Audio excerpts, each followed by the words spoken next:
Welcome to our channel.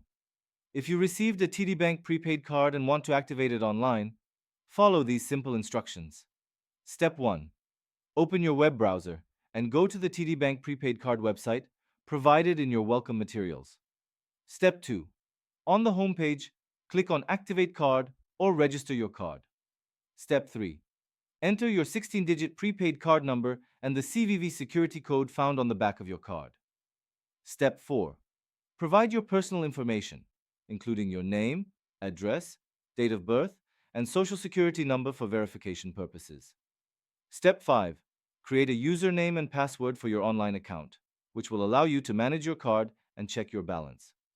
Step 6. Set up a personal identification number, PIN, when prompted. This PIN will be used for ATM withdrawals and in-store purchases. Step 7. Review and accept the terms and conditions of your TD Bank prepaid card agreement. Step 8.